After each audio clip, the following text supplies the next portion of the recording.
एक गंभीर बीमारी है। स्वास्थ्य महकमा अपनी जिम्मेदारी समझते हुए हमारी सरकार उत्तर प्रदेश के प्रत्येक नागरिक को बीमारी की हालत में उच्च कोटि की चिकित्सा व्यवस्था उपलब्ध करा रही है। माननीय नेता प्रतिपक्ष ने जो सब्जेक्ट उठाया है, सभी पूरा प्रदेश देख रहा है, लाइव प्रसारण चल रहा है। 2017 से पहले अस्पतालों की क्या हालत थी और आज क्या हालत है, तुलनात्मक अध्ययन आप सबको करना चाहिए। दूसरा विषय,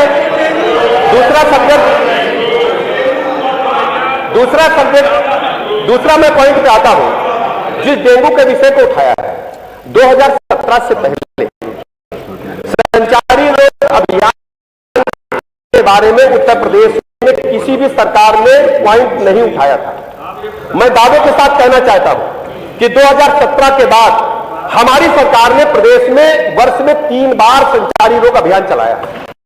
हमने 13 विभागों का समन्वय स्थापित किया है, 13 विभागों का समन्वय स्थापित किया है, जिसमें पंचायती राज, प्लीज, नगर विकास। अब इनको अध्यक्ष जी संचारी रोग अभियान के बारे में नहीं पता है। दिक्कत क्या है, हमारे जो समाजवादी पार्टी साथी हैं, उनको क्षेत्र के बारे में ज्ञान नहीं है, उत्तर प्रदेश के डेवलपमेंट के बारे में ज्ञान नहीं है, उनके डीएनए में हल्ला मचाना है।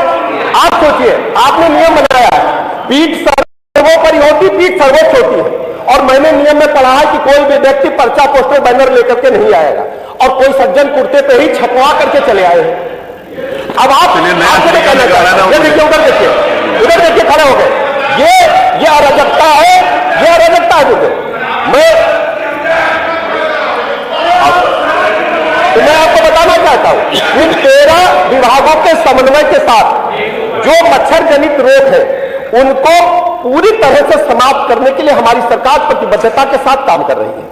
आपको पता होगा, माननीय मुख्यमंत्री जी के गृह जनपद में आपकी सरकार में इंसेफ्लाइटिस को लेकर के हजारों बच्चे काल कलवित होते थे, और संचारी रोग अभियान के चलाने के बाद आज हम उसको 100% कंट्रोल करने में सक्षम हुए।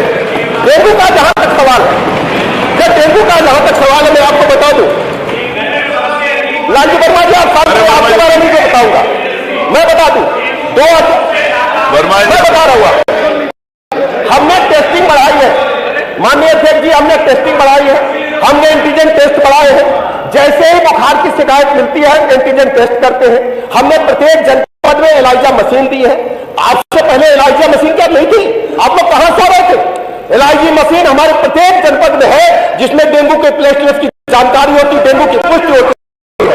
हमने जांच का दायरा बढ़ाया है, हम प्रतिदिन लाखों जांच कर रहे हैं, और डेंगू के मरीज को चिन्हित करके उसे उच्च कोटि की चिकित्सा व्यवस्था उपलब्ध कराने का काम हमारी सरकार कर रही है।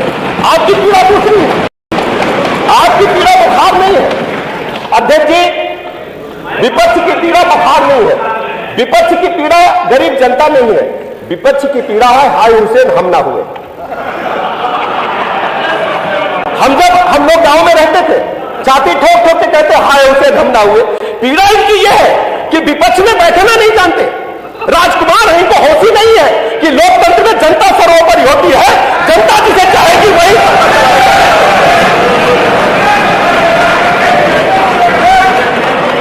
हम कहना चाहते हैं, हमारी सरकार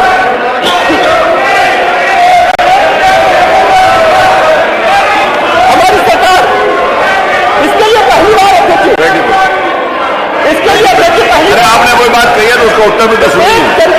अखबारों को देखिए, अखबारों का संज्ञान और अखबार प्रदर्शित नहीं किए जाते मनोज पांडे जी, अखबारों का प्रदर्शन नहीं होता, आपको पता है, आपको मालूम है कि नहीं होता, उनको तो नहीं मालूम, आपको पता है कि नहीं होता। बैठिए, नहीं बैठिए, प्लीज बैठिए, नो नहीं बैठिए, नहीं भाषा, अब कोई बात कही गई है, बहुत प्रभावी ढंग से बात कही गई, आलोचनात्मक तरीके से विपक्ष की, उसका उत्तर सुनने के लिए तैयार है। और ये जो दिखा रहे हैं मनोज पांडे जी, आपको इसलिए कह रहा हूं क्योंकि बाकी लोगों को नहीं मालूम होगा, अखबारों को नहीं दिखाया जाता विधानसभा में, ये आपको पता है, आगे से ये ना हो। माननीय नहीं वर्मा जी, ना पूरी बात आप जो बोल रहे थे बीच में कोई नहीं बोला ना, उनकी बात खत्म होने के बाद आप कुछ बोलेंगे तो सुनिए। सर्विलांस पोर्टल बनाया है, प्रत्येक केस की हम निगरानी करते हैं, उसमें दर्ज करते हैं। हर नागरिक को यदि वो चाहता है, इस पोर्टल के माध्यम से एक एक मरीज का ब्यौरा हम एकत्र करते हैं कि कौन कौन मरीज डेंगू पॉजिटिव हुआ है। ये इससे पहले कभी भी प्रदेश में नहीं था। और इसमें साथ ही साथ हमने सरकारी और प्राइवेट अस्पतालों को भी इसमें शामिल किया है। और सबसे बड़ी बात यह है गुरुदेव, इससे पहले सुनिए प्लीज। इससे पहले अध्यक्ष क्या हो रहा है? अरे प्लीज, इससे पहले अध्यक्ष तक किसी भी जनपद में ब्लड सेपरेशन यूनिट केवल बड़े जनपदों में थी। हमने 54 ब्लड सेपरेशन यूनिट लगभग सभी जनपदों में उपलब्ध कराने का काम किया है, जिससे ब्लड और प्लेटलेट को हम अलग कर सके। इसके अलावा अध्यक्ष जी, मैं नेता प्रतिपक्ष से पूछना चाहता हूं, डायलिसिस पहले केवल बड़े जनपदों में होती थी, आज हम 75 के 75 जनपदों में 10-10 बेड डायलिसिस के चलाने का काम कर रहे हैं। इसके अलावा हम प्रतिदिन अरे सुनो तो, प्रतिदिन रविदास मल्होत्रा सुनो, प्रतिदिन 3-4 अस्पतालों का स्वयं मैं निरीक्षण करता हूं।